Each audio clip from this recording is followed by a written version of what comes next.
Japan and China, Prime Minister Narendra Modi is all set to head to the United States of America to meet President Barack Obama. On the agenda, trade and investment. The US is disappointed with the fact that the BJP-led NDA government has said no to multi-brand retail, and so far there's not much to say on the insurance bill as well, because that hasn't been cleared by Parliament. So that's the disappointment, but there's also plenty of hope and optimism. FII investment continues to come into India. FDI investment from the US is what Narendra Modi is hoping to attract. We are now going to be talking to a US-based company here operating in India in the midst of regulatory uncertainties. They've decided to stick it out. Joining us today is Krish Iyer, the President and CEO of Walmart India. Krish Iyer, appreciate you joining us here on CNBC TV 18. Let me start by asking you whether you believe that the decision not to revoke the multi-brand policy just yet, while the government has made it absolutely clear that they will not clear any applications for multi-brand retail, they haven't revoked the policy yet. Do you see that as a window of opportunity, as a glimmer of hope? I would like to say that multi-brand retail is not really the focus that we have at present in the country. While we are certainly interested in that space and we are watching the developments very carefully, we do respect the government's position on this issue. And whenever the time is appropriate, I am sure the government will make it easier for the foreign retailers to come in and make the investments in that space. Currently, we are completely focused on our cash and carry business. I know you're focused on the cash and carry business, and you have said that you've reiterated your commitment to the Indian market. But you know, it's unfair for me to ask you about a possible timeline, because this is a policy decision that the government of India will take a call on. But do you feel at least more confident today, the fact that the policy has not been revoked so far, that there is perhaps a glimmer of hope that it could be on the horizon in the future? I think the fact that the policy has not been revoked is a good thing.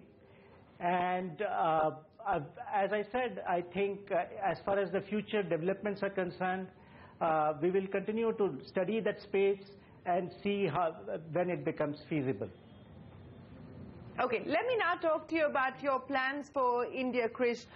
You are going to be focused on the cash and carry business because that's essentially what you're allowed to do. Give me a sense of the kind of expansion that you have charted out for yourself. I know that you have infused another 600 odd crore rupees towards both working capital and capacity expansion. Give me a sense of how confident you feel about the India story now that we're actually seeing the economy pick up as well. If you look at the Indian traditional trade and modern trade, the penetration of modern trade in this $500 billion market is about 8%. And even outside India, also in most markets in the Southeast Asia particularly, the modern trade penetration ranges between 30 to 40%. So even in India, there is this huge opportunity of traditional trade which is continuing to grow. Over the next, say, 5 to 6 years, it has been estimated that the traditional trade will grow by about $140 billion. So I see this cash and carry as a very lucrative and attractive space to be in. And we propose to open 50 more stores in the next 5 years to take advantage of this opportunity. We currently have 20 stores in 9 different states in 19 cities. And going forward, we'll continue to expand in these existing states and cities, as well as add a couple of new states. Do you believe that you will be able to stick to this timeline, Krish? Because in the past, we've seen Walmart aggressively talk about plans. We've seen a rollout execution plan that hasn't really quite met the targets that were set out by the company. But do you believe that you will be able to stick to this target that you've set out of opening 50 new stores by in the next 5 years? We have been running the cash and carry business under the name of Best Price now for a little over 5 years. And we have understood this model, the way it works. We have simplified the processes for opening of stores, and we are encouraged by the response on the real estate side, and we have been getting some good sites in different places. So currently, based on all the indications, I feel fairly confident that we'll be able to achieve the numbers that we are talking about. Our goal will be to see how we can maybe over-deliver to some extent. 2020 vision certainly stands at 70 stores across India. Okay, 70 stores by 2020. What kind of additional investments will you need, Krish? Because as I pointed out, you've just infused about 600, a little more than 600 crore rupees into the business for capex as well as working capital requirements. In order for you to be able to fulfill your 2015 and then your 2020 targets, how much more will we see Walmart having to invest in India? Currently, whatever has been infused, which is the 600 crores or $110 million that came in, along with our ability to borrow in the Indian market, stands us in good stead. Financial resources are never the constraint. I think the big challenge will always remain the availability of quality real estate. And we have the management bandwidth, we have the expertise available in our markets. You probably may not be aware that the warehouse club concept, which is similar to the cash and carry concept, as well as the cash and carry by itself, is a business which Walmart runs in US, Mexico, Chile, Brazil, China, and clocks a turnover of about $65 billion. So we have global expertise in the area, and we do bring our global experts from time to time who work with our people in the country. So we have all the resources that are needed to make it happen, and financial resources are certainly least of the worries for Walmart. Okay, so financial resources, the least of the worry for Walmart. But let me ask you about your e-commerce push, because you have started a pilot project in cities like Hyderabad and Lucknow. You are quite confident of being able to build on your e-commerce push. Give me a sense of how much do you anticipate scaling the e-commerce side of the business up? Because even if you look at Walmart retail globally, your online retail accounts for merely 3% of your total sales. So given that, what kind of expectations do you have on going online in India? As far as online is concerned, we launched our first 2 online stores in Lucknow and Hyderabad on the 1st of July. So these are early days. In the early days, we like to go slow and steady, but lay solid foundations. We learn from our mistakes in the early days and then fine-tune the model and then go forward at a later stage a little faster. E-commerce opportunity is a medium to long-term opportunity and is a big opportunity. I look at e-commerce for us, who are primarily the bricks and mortar retailers, as an omni-channel opportunity, as an opportunity to provide the customer experience along multi-channel in the process of customer acquisition, engagement, payment, delivery, and even the return process. So how do we create at different touch points in the whole journey a unique experience for the customer, which only a bricks and mortar retailer can create.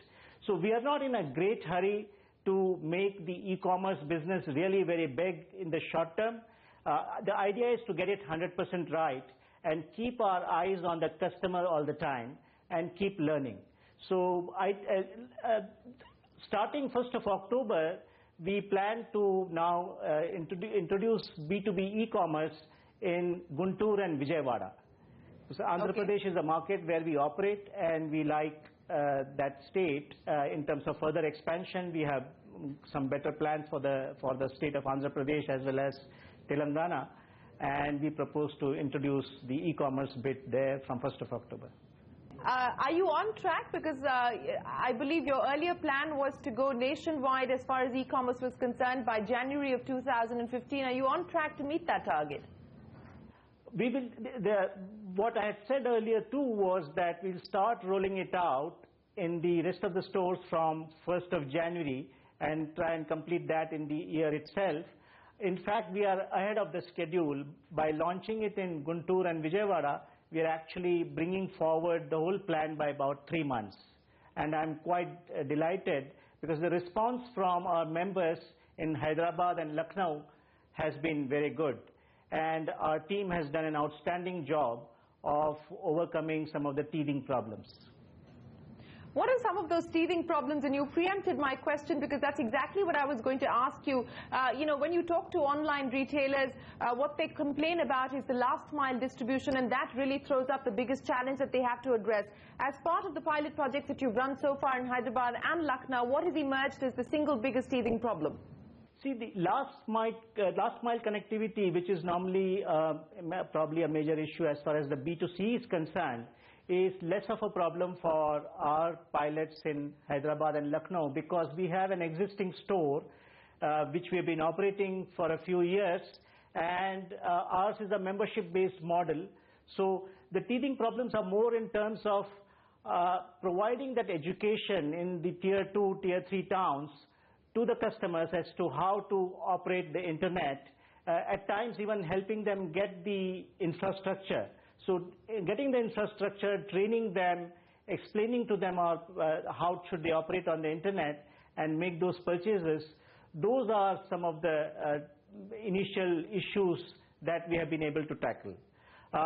In terms of actual logistics and actual delivery, as well as collecting payments, those have not been really the issues. Okay, that's good to hear. But in terms of revenues, what do you hope to do in terms of revenues in India, including the cash and carry side and, of course, the e-commerce side as well, by 2015 or by 2020, whichever you would like to hazard a guess on, what can we expect in terms of revenues? Shireen, considering globally we are a listed organization, I think numbers are something which I'm not at liberty to talk about. You'll have to really excuse me for this. Don't give me a specific number, but tell me the kind of growth that you anticipate. The growth would be high double digits, upwards of 25 to 30% over the next few years. Upwards of 25 to 30%. And what is it currently?